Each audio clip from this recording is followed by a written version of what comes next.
Hi, this is Kenneth Nguyen. A few years ago, before I launched the Vietnamese podcast, my father and all of his siblings passed away. Their passing marked the loss of their stories and the connection to my grandparents and great grandparents. This is partly what inspired me to start the work of the podcast. Many of you still have the opportunity to record and preserve the legacies of your own families. I've just begun to sit with a few families now for interview sessions to record the rich histories of their parents and the lives of the generations that preceded them. Don't let your family's stories go untold. Take a moment to reach out to me, and together we will bring out your family's story on a recorded journey. I've included the link in the episode description. Visit vietnamstorybank.com today for more information. Thank you for coming on. I mean, we've tried to reschedule a few times, and here we are today. You're so busy. Yeah, I know. I think this is like the third time I'm joining you, right? It's really cool. I love coming on again because we get to kind of reconnect on different parts of my journey. And yes, thank you for your flexibility. Of course. For the audience, I've rescheduled a million times with Ken. It's been a busy season, Ken. Yeah, and congratulations. I mean, there's so many things that I'd like to get into with you. From the CEO of Whole Foods coming by, you getting married, you Yeah. the brand appearing in all of these big box stores. These are all huge milestones. I was wondering if we can touch upon each of these things. I mean, you pick out where you want to start, but they're all fascinating to me. Oh my gosh, yes. I'm happy to like dive in the BTS because candidly, I feel like when I first started, I was sharing a lot of the BTS on social media, but in recent years, like I just feel so busy that where it's like I feel myself disconnected from sharing the BTS with my community online. And it's not that I don't want to share, I simply just don't have the mental, emotional bandwidth sometimes, Ken. So happy to dive into it. We can start with my wedding. Yes, let's start there. Yeah, so for folks who don't know, I'm a newlywed. I don't know how long you can say that, but I got married last year, last June. So last year was a very big year for me. We launched nationwide with Whole Foods.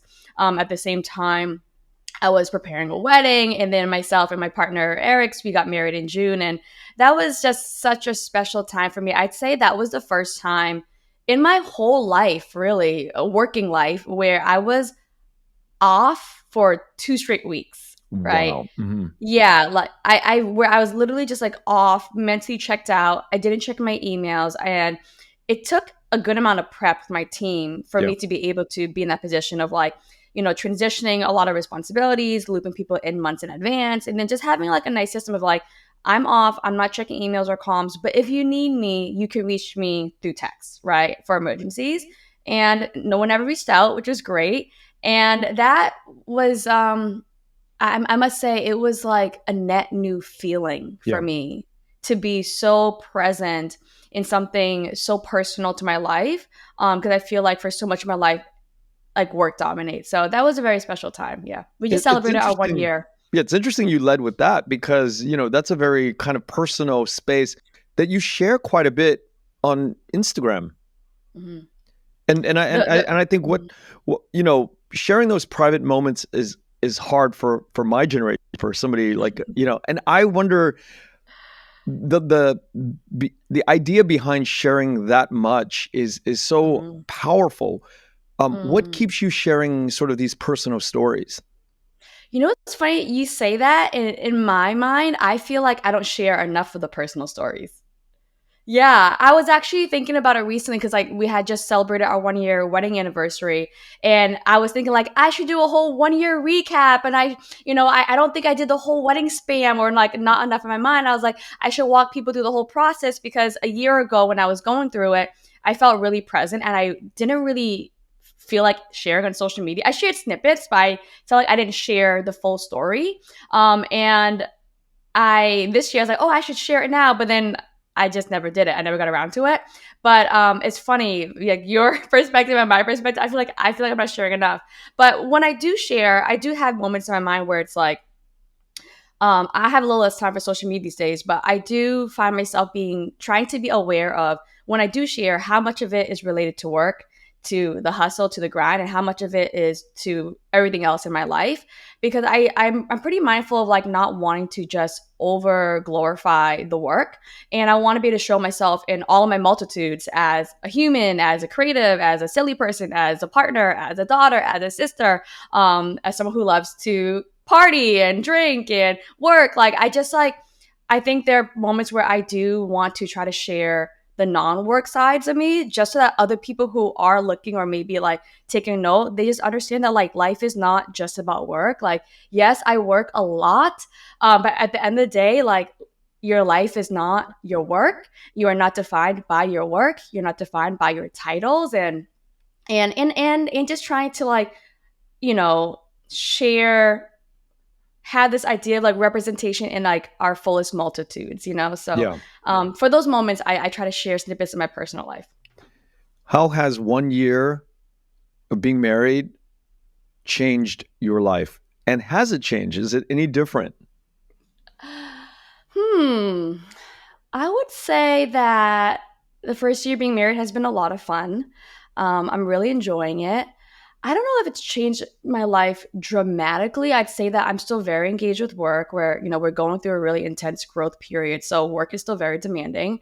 Um, I would say on the personal tip, it has kind of felt like a catalyst for me to think a little bit more long term with my personal life. Whereas in the past, I was always future like my future mind was always thinking about work in the business and the growth path for the business and what does the next 1, 2, 3, 5 years looks like. But I wasn't really having that same framework for my personal life. The person I was very much like, we're here, we're rolling, we're having a good time. And you know, with my partner Eric's, we had before we got married, you know, we had been together for like 7 years. So there is a bit of like we're in this groove, right? There's a level of comfort there. So when we got married, I felt like it really sparked some future thinking for myself and for Eric's, where it's like let's be intentional about what we're doing here together. Okay, we're present with each other, but like, what do we actually want our lives to look like in the future? So I'd say like getting married and kind of like getting into that flow has sparked a little bit more future planning for us. You know, that's a really good point that you've hit on because I feel like millennials and Gen Z are thinking less about marriage and long term because they're pursuing careers, they're pursuing Mm, things that are tangible to their bank account, right? mm, And for you to bring that up, I've kind of held this belief, you know, as the previous generation is that life starts when we do get married and we have the kids because then mm. that long-term planning begins to happen. So I'm hearing it exactly from your word, your mouth today, that when we plan for the long road and we're intentional about the partner that we're with, it changes the chemistry of our long-term plans. Yeah. Yeah. I mean, I can speak for myself that I think for me, I've always felt like my sense of identity and fulfillment was through the work I create in the world or the value that I create in the world. And for me, because I have such an entrepreneurial DNA, that fulfillment or sense of like self and identity was through work versus through being in a relationship. And you know, different people prioritize different things. Some people prioritize family more than work, which is like totally respectable. But for myself, I do think I was like on this like deep journey of like me and like the value that I want to create in the world. Yeah. And now I'm also starting to understand that like my partner and my partnership, my relationship is a really big part of that journey. Because I can honestly say that, you know, through my relationship with Eric's, like I felt like I become a better person Mm. and I feel like I've become a better version of myself. And I feel, you know, he's a supporter of me, he's a champion of me. So a lot of ways he's helped me expand myself as a person, which translates to the work that I do. That's so beautiful. He's a beautiful person, inside and out. Yeah, I know, inside and out. Yeah. Inside and out. So before we get to how the CEO of Whole Foods got there, I'd like to get into your landing inside of all these big box store chains. Can you Mm. tell me a little bit about that? And can you tell me which stores you got to and how that these things happen? Yeah, for sure. So I'll start with our biggest one, which was Whole Foods, which was last year in 2023. We had just developed our ready to drink cans, right? We had three of these SKUs. We developed these in 2022, and we immediately got a nationwide rollout with Whole Foods Market. So every region of Whole Foods, which is quite unique. So we launched these two products. When we launched these to market, we launched them straight into Whole Foods Market, which is awesome. And how did that happen? I must say, I think it's quite rare for a retailer to launch a product immediately. Normally, retail buyers would like to see a little bit of sales history or traction. But for us, we had been developing a relationship with Whole Foods since like 2019, right? And when you Through the say you're beginning. developing a relationship with Whole Foods, what does that even mean? Well, I would say the first 2 years was probably just me cold emailing them like nonstop, sending them updates, sending them progress reports, sending them, photos from events, sending them a new press clipping. Even though they never responded, so this is like a buyer or a forager in the Northeast, like even if they never responded, I just kept filling their inbox with updates about us, right? And then eventually, I think around maybe like 2021, somebody finally came to visit us, and it was through like a friend in the network, right? They had connected us, and because when people see you doing your thing and consistently doing your thing, creating value, I think eventually that someone will kind of be like, "Hey, I'm paying attention to you. Like, I want to help you get to the next like stepping stone." So by 2021, we had some Whole Foods leaders like visit us at our roastery in Brooklyn, and then by 2022, we launched our packaged coffee beans, so 3 SKUs of our beans in Whole Foods New York. So it just started out with one state. And then from there, just continue to develop a relationship with the buyers. And then those buyers would maybe talk to the buyers in the RTD category or like other parts of the company. So we just started really developing like a relationship with them. And it really started like in 2019. So it was years in the making. By the time, so in 2022, our beans were in Whole Foods New York, right? So I had a relationship with the regional buyer there, right? And in 2022, we had started to develop our ready to drink, our cans, right? So as we're developing this, I'm like informing our buyers, our relationships, we have a new product in the pipeline, right? And then that buyer is like, oh, this is interesting. They share it with their colleagues. And then before you know it, I'm connected to the buyer for the RTD coffee and tea category at Whole Foods Global, which is like the nationwide office versus regional. And then we start that conversation, and then I'm keeping them updated on our development, on our flavor SKUs. I'm sending them photos of what our packaging looks like. And then by the time we develop our first sample, sent it over to them. And because they have their own like category review schedule as well, so like for our category of RTD coffees, like they're reviewing in like November, December, right? We've been working on this all year. So by the time our product was done, sent to the samples, they knew that we were developing this. So maybe they were considering if there was space or not. And fortunately, there was space. And so by the end of 2022, this was finalized. And then we launched it in January 2023. The key to all of this is that you mentioned for years just cold emailing them. Yeah. And you brought up, so that's like, I think the most important thing. And then the second thing that I caught was eventually when people see that you're on your game and you're doing your thing, that it will sort of raise awareness within that company, and then they'll reach out. But the faith to keep going for those years of cold emailing and keeping the hope alive, that I think is the space where all of us are who have not gotten to that sort of point in life where sometimes it's 2 years, 3 years, 5 years of screenwriting or of, wanting to be a film director or a podcaster or whatever till things pick up. Where do you find the deep faith to keep going? Gosh, such a great question. I'd say two things come to mind.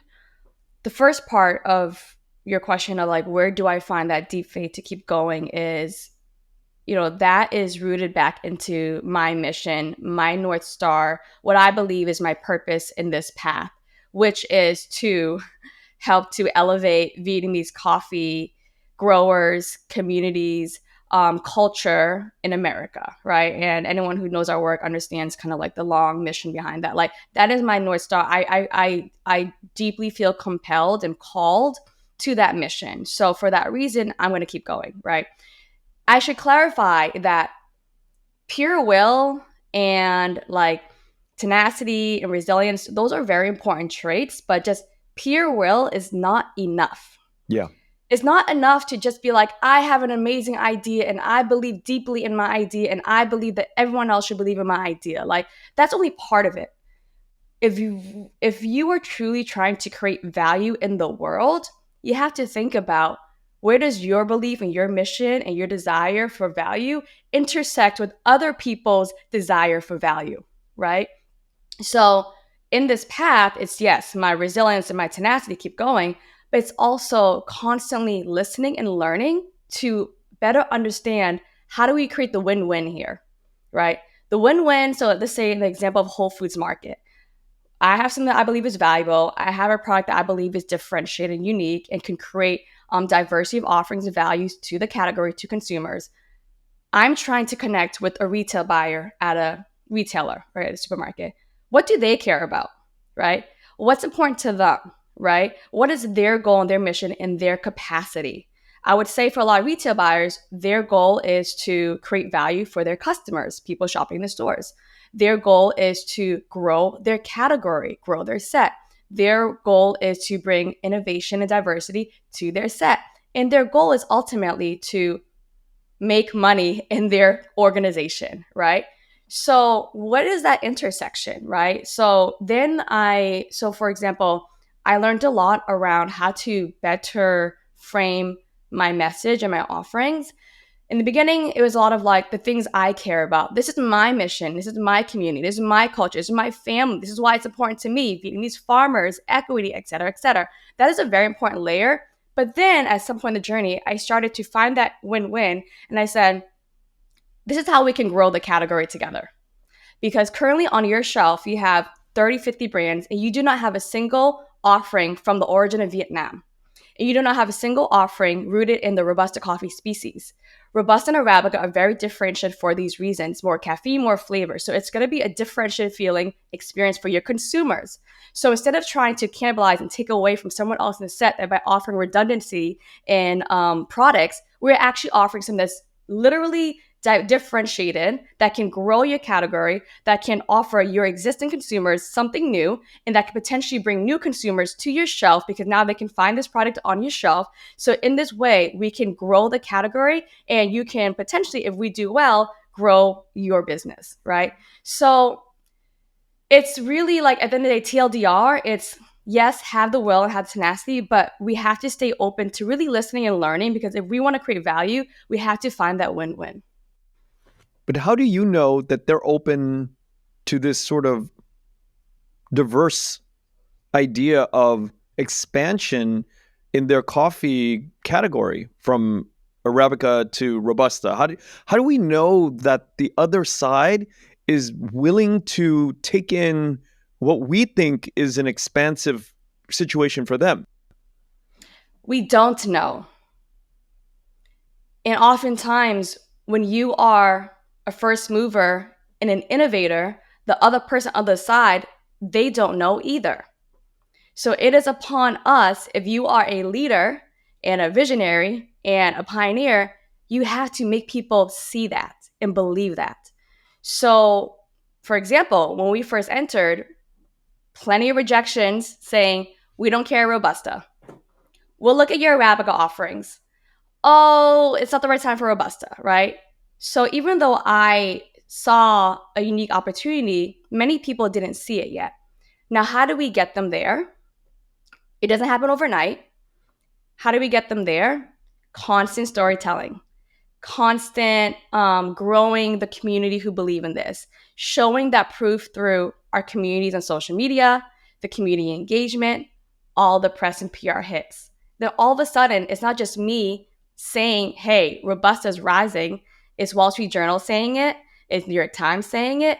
It's Food and Wine saying it. It's Inc. Magazine saying it. And it's also our community on social media saying it, right?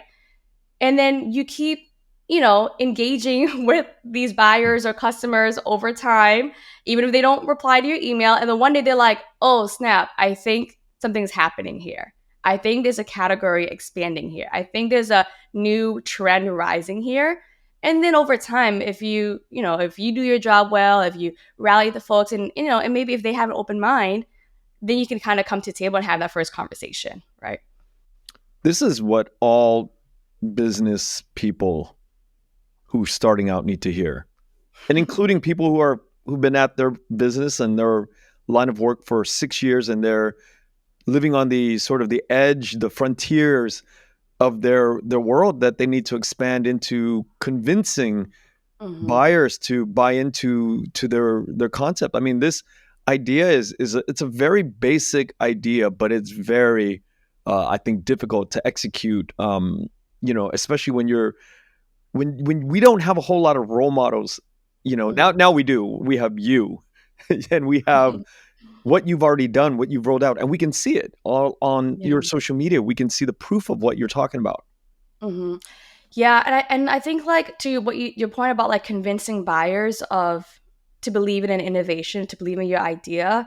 Um, you're right. There is a lot of convincing that happens there because when there is something new and innovative, whether it's Vietnamese coffee or it's like a chili crisp or like an ube spread, right? Buyers at the end of the day, they want to bring innovation, but they have a boss to respond to too.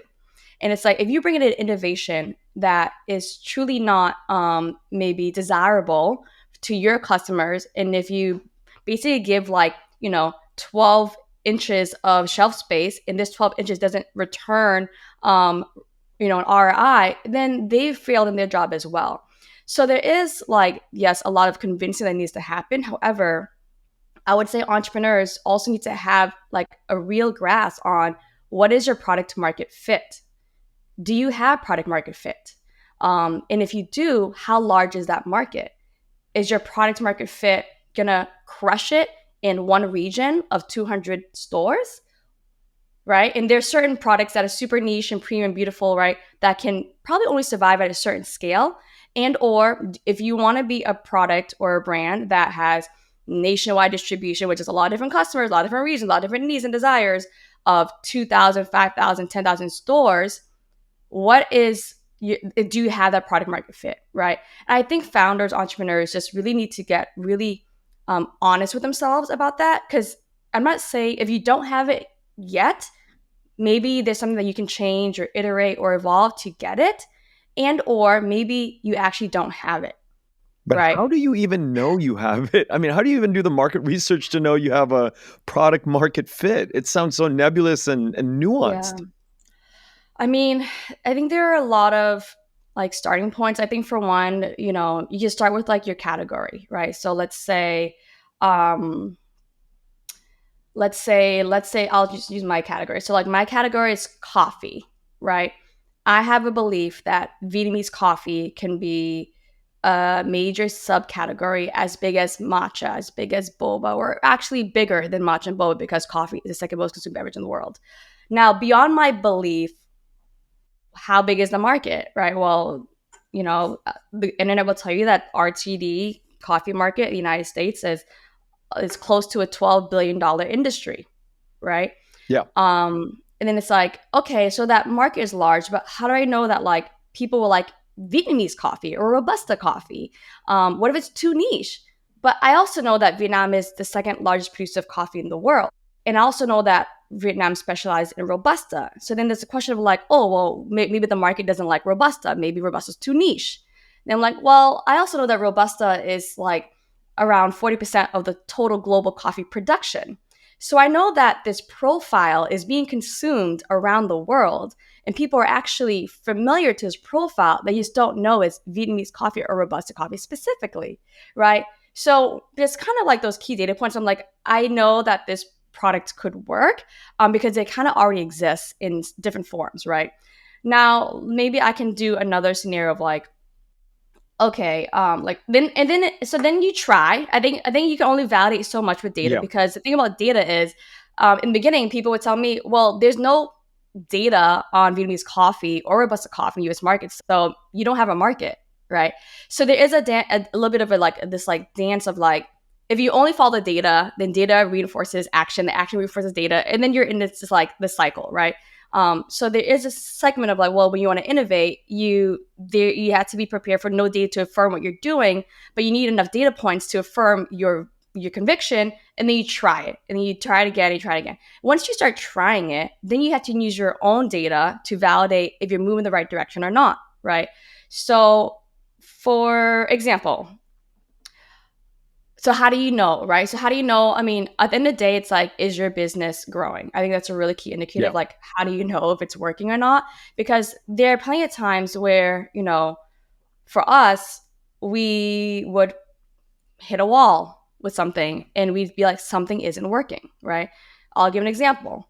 We've had our beans since 2018, right? We were e-commerce for many years.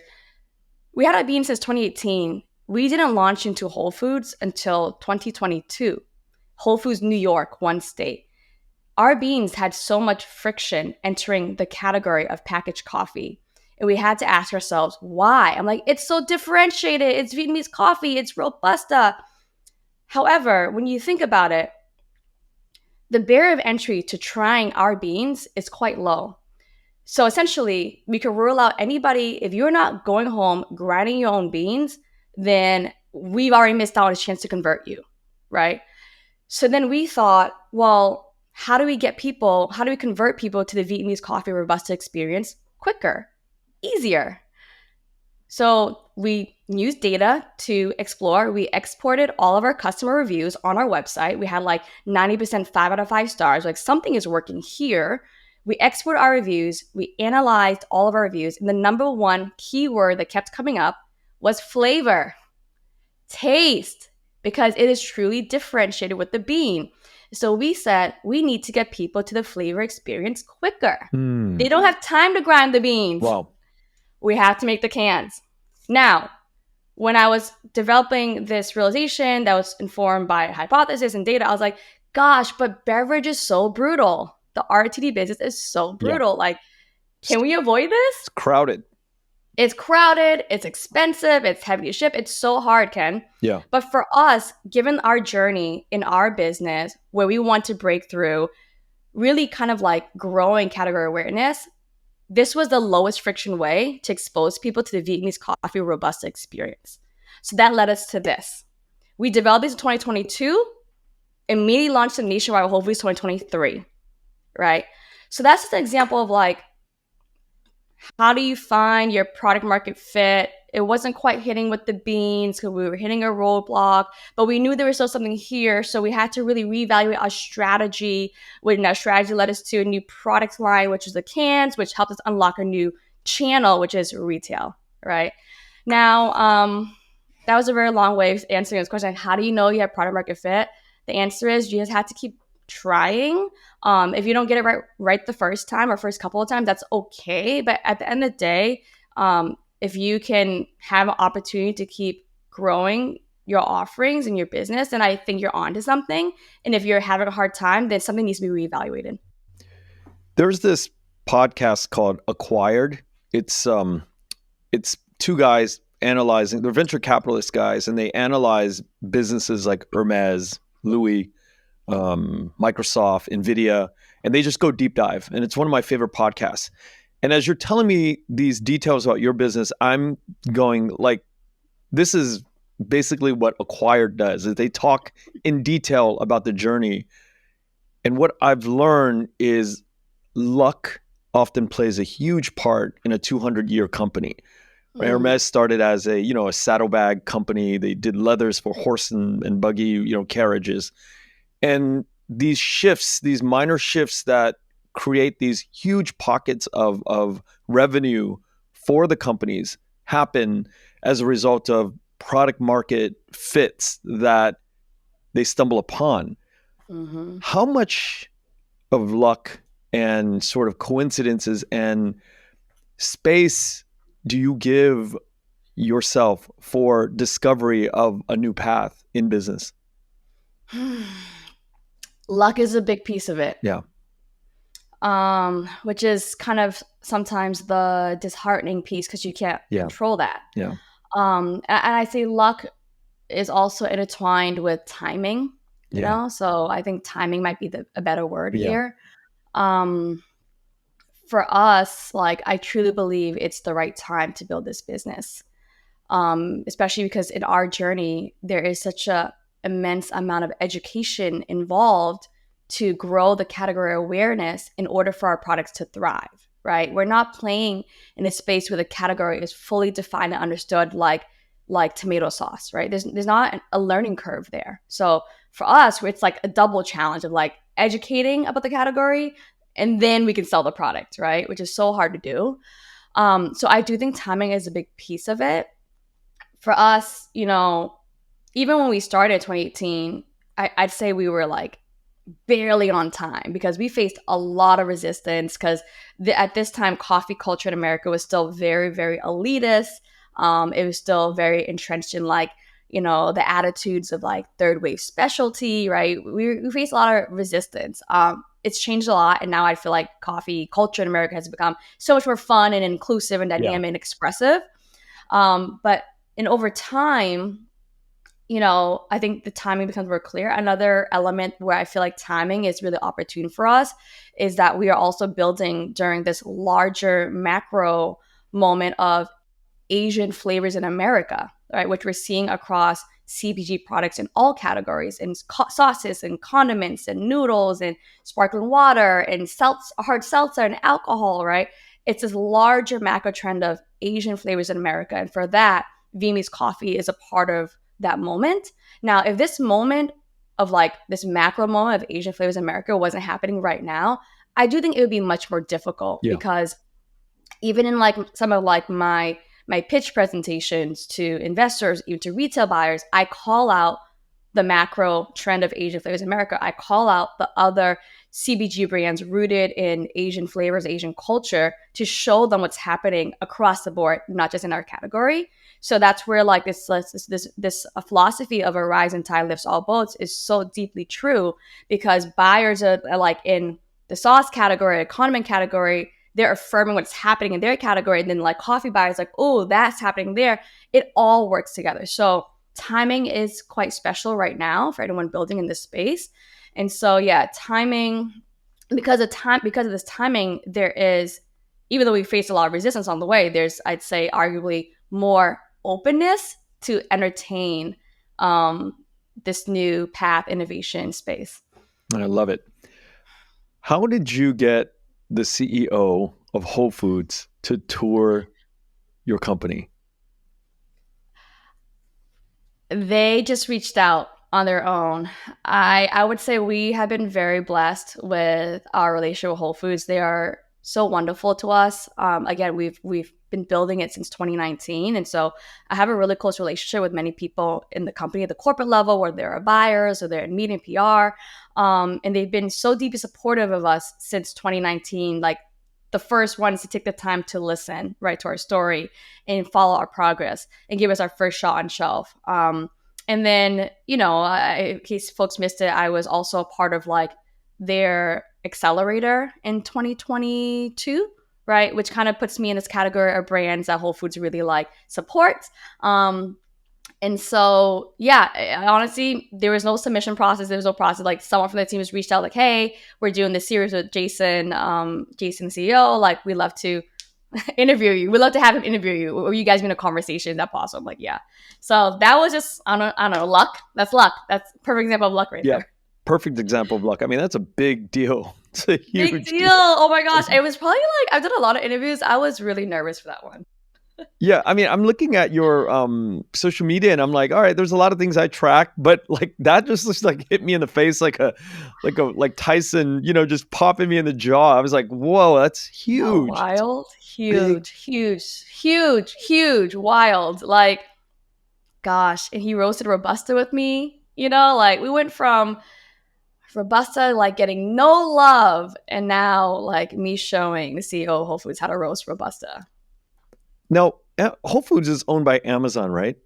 Yes. Okay, so does your product, your canned drink RTDs, do they travel in the Amazon sort of space? Do you have it online as well? Yes, we sell our cans and our beans and our ground coffee and our brew tools, our feed and filters on Amazon. And is that separate of the Whole Foods environment, or is that sort of like you have your own distribution going to to Amazon, and it's not through Whole Foods? Yeah, correct. So our Amazon storefront is separate, and then we also have and then Whole Foods, but then we also have like um Amazon Prime. Wait, sorry. When you order Whole Yeah, Foods on Amazon, like yeah, that is Amazon through Prime. Whole Foods, but then our Amazon storefront is separate. Okay, so I asked that because now you're having like all of these things covered. But what I wonder about, because I've interviewed some coffee people in the past year, the actual footprint of having a retail store is a big deal to a lot of these up and coming brands, so they can experience the environment, the thought of the founders and how they approach their coffee. Is that something that you've ever thought about? What do you mean? Having a retail store, having a Oh, coffee like shop. our own brick and Yeah, brick mortar. and mortar. Oh my gosh, I get asked this question like at least like once a month. It's crossed my mind for sure because I find that experience so fun. Yeah, Like you get to really build community on the ground. You get to really present your coffee and yeah, Vietnamese coffee culture, the fiend, the way you want to do it. And in the past we did run like a 3 month pop up called Cafe Fiend in New York. It was 3 months, 40 hours a week, like a real cafe operation. However, for us, it is not a priority. As much as I would love to do it, just for like the pure joy of it, for us, we're really focused on a different channel, which is wholesale retail. And even though I get tempted to have friends sending me like lease listings or like opportunities, I think for me, Ken, it's the really like one of the hardest parts is knowing when to say no yeah. and just acknowledging that like just because an opportunity presents itself doesn't mean it's the right time for you. And so I've had to really remind myself often like just stay focused on your core business, like stay focused on your core offerings. Everybody plays a role.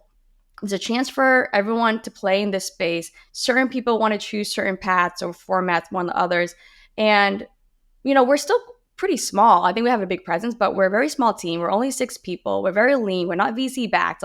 Like we can't do it all. And if you try to do it all, it's just gonna crumble. Yeah, So and I think love it, but not anytime soon. that's the second major takeaway that I'm having today. That first is being patient to just cold email for 2 3 years, and finally you'll have the CEO of Whole Foods in your place.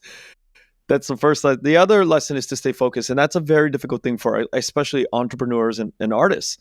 Because our brains are always creating new opportunities in our mind, and Yeah. the ability to kind of put the brakes on the new quote unquote opportunities, because those Hmm. things actually kill us in the long run, Hmm. and the ability to kind of discern where the true focus needs to be is in itself a priceless gift that you have. Hmm. Thank you, Ken. It definitely took some time to get here. And then one of the things I've learned in this process as well is like aside from having all these really exciting ideas that I think in general would do well in the world, if you take a hard look at your business, your P&L, your team, your resources, there's a real question of like, can you pull this off well with the team and the resources that you have right now? I've caught myself actually trying to maybe put too much on the team because I'm like, we got to do it all. And I've actually had to actively pull back on certain decisions and certain roadmaps because I was just noticing that we weren't ready as a company, right? Like I felt like I was probably putting too much on the team right now. Like if we want to achieve this vision, I have to support the whole team with more resources. So yeah, vision idea aside, just taking a hard look at like, do you have enough resources, money, team, bandwidth to execute this well? Because if you don't, then it's probably not the right time. And when you're rolling out in different stores and different box stores, do you need additional resources to do that, or is it really just sort of sweat equity and elbow grease that you're just kind of like now you're just doing the same thing but just into more markets? Hmm. Yeah, I'd say to a certain point, yeah, like so currently we're in like over 2,100 stores doors. We have our distribution network is over 30 distribution centers, right? So just think about the logistics of that. There's a Yeah. lot of logistics to get product to these 30 plus DCs that then go out to these different stores. It's a lot of POs to fulfill. So I'd say over the last year and a half, our operations team has grown more to support the wholesale business. But I'd say it's after doing D2C for like 4+ years and we're still doing it, I'd say it's relatively more efficient, the wholesale channel, than D2C. Because D2C, it's like you're working so hard and like, creating all these resources and assets to like acquire one customer at a time. Whereas with wholesale, yes, there's a lot of work that goes into it. There's a lot of upfront investment, but you can unlock, a couple hundred doors at a time. So I'd say like we've been able to go from from basically from like last year to right now, so like last 12 months, we've only hired like one additional operations assistant. Everything else in the team is the same. Yeah. Because now it's just scaling, right? It's just It's leveraging, scaling. probably software or leveraging different relationships that can kind of leverage on their own in their own environment, and instead of doing one customer at a time. Yes, exactly. No, you go back and forth to Vietnam quite a bit, and the 50th year anniversary of Vietnam's, on one side it's independence, on the other side it's the fall of Saigon. It's so tricky. And you and I are people that are right in the middle of this stuff. Yeah. And I am just curious to know, is this something that you encounter in your work, going back and forth to Vietnam, the sentiment on the ground in Vietnam versus the sentiment in the communities that you live in the United States? As the 50th year approaches, are we getting closer? Are we getting further apart, in your opinion? From where I'm sitting and in the spaces that I navigate, I feel like we're getting closer.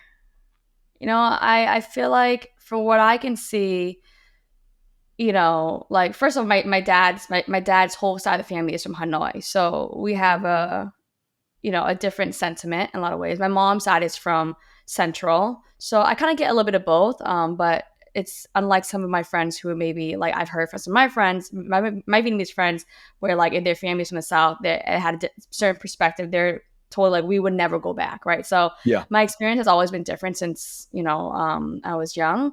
But yeah, from where I'm like the spaces I'm navigating, I feel like with technology, with the internet, with just like growing like economic opportunities. Like there's so many startups in Vietnam now. There's a lot of like outside investment from other countries going into Vietnam. And it's such a dynamic space. And I feel like through technology, through investments, through startup culture, and through the internet, I feel like we're getting closer. Yeah. In a lot of ways. So, and like even when I talk to younger folks who live in Vietnam, who work in media, also media companies now in Vietnam, is I feel like Vietcetera is a great example. Like they've really generated a lot of content to kind of help folks feel closer to Vietnam, even if they've never been there.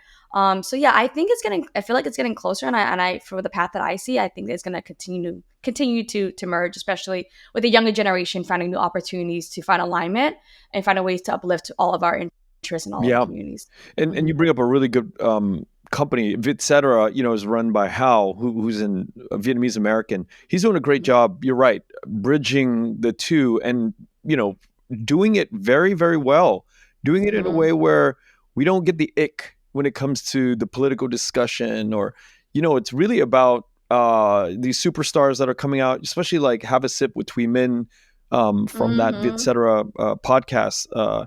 She's doing a really good job talking to people who are really putting their imprint in the world globally, from rappers to business people. Yeah, no, it's great. Yeah, I love how like their content and like their stories. It's really global. It's like the Vietnamese diaspora globally. Yeah. Beautiful work that they're doing over there, etc. Running a business is, the cliche is like it's a marathon. It's definitely a marathon, and you're on your 6th year right now. It sounds like. Yeah. What keeps you going? I know that there's so many challenges that we're not even talking about, but what keeps you going? And I know you brought up the why earlier, but I mean, when things get really dark and tough, what gets you to the next finish line? It's, gosh, it's so hard. Like year six, like everything people talk about, like founders who are in year five, year six, Yeah. it's so real because you're fucking Yeah. tired, You're and beat down. you're tired. And going from year 1 to 5 is very different from year 5 to 10. Yeah. My job has changed a lot, but also like my mental and emotional bandwidth has also changed a lot because now I'm thinking about much larger problems and much larger challenges. Like year 5 to 10 is very different. What got us here will not get us to year 10. So Wow. I've What, really what do definitely you been mean by stretching a that? lot. What got us here is not what's going to get us to what do you, can you break that statement down? Like What just, got us here won't get us yeah, there. just pure muscle is not going to get you from 5 to 10, right? Because one to No, five yeah, is, because 5 to 10, the stakes are higher. I now have 5 full-time employees, 6 including myself. Stakes are higher, right? Um, we're dealing with six-figure POs, right? Six-figure invoices, right? We can't really afford to make yeah, mistakes. And if we do, the mistakes are bigger and this in the stakes are higher. That's what I mean, yeah, right? We have people who have families and kids on our payroll, right? So it's not just me in my apartment, not just me and Eric's in the roastery anymore. Um, so and then, growing from like 0 to 100K is different from growing from like 10 to 50 million. What does that require? Like how many more cans does that require? How many more doors does that require? How many more like dollars that require? Then where do you get those dollars? Everything is just bigger. The growth is bigger, the door count's bigger, the banners are bigger, all the headlines we see are great, but then the challenges are bigger too, and the problems are bigger, and the things you need to do to get there, it just gets harder. That help? yeah. It's depressingly similar in every industry. Every Yeah, industry. in every it's just it's a tough and I think I can imagine from 10 to 15 years it's another animal, right? It's just a Yeah. whole another nightmare, and but probably another type of benefit payout structure that we can only imagine too, right? If that is your choice, yeah, that's why we choose this, right? So I think like to that point, I think just for any founders on a journey, I think it's getting really clear on what you want your outcome to be, Yeah. and then reverse engineering that to the business you want to build is very important. I think a lot of founders, including myself, when I started, I was like, I have no clue what kind of outcome I want. Mhm. Am I going to build this forever? Am I just going to work forever? Do I want to exit? Like I wasn't thinking about that, and I think in a lot of ways, like really passion driven founders don't think about that. But at some point in the journey, it's very important to get clear on what kind of business, what kind of outcome you want to have, what kind of business you want to build, and then you can determine how you want to get there. But to answer your question earlier of like, it gets challenging, it gets harder, like, well, how do I move through it? I would say as challenging as it's been, I'd say we've been having a very, very blessed year. Very, having a great year in retail. So the wins help, like Yeah. the wins help, the announcements help, the authorizations help. Those help because it's kind of like we're doing something right. Like we're doing something right. Yes, it's hard, but we're doing something right. The world is giving us this feedback. We're getting these authorizations. We're getting growth opportunities. Like we're doing something right. We got to keep going, right? That's one that helps a lot. But let's say if we don't have that, I think having conviction, like I still had conviction in my purpose and my mission, and like that is always affirming, even if it's not like a retail win. If it's like someone saying like, "Gosh, like I feel so seen from your company," or like I think it's incredible how you're like elevating Vietnamese coffee, or like it's amazing how you're really disrupting this industry. Like even those like qualitative like those wins, I think are also huge sources of motivation. And I think the last piece I'll say here, like what keeps me going is, at this point of in my journey, like approaching year 6, I feel like I have more and more clarity around what I'm building and how I'm building, right? Whereas I feel like a lot of like years like 1 to 4 is like WTF am I doing? Like, where is this going? Like, how do I get there? Like, I really was like clueless in so many ways.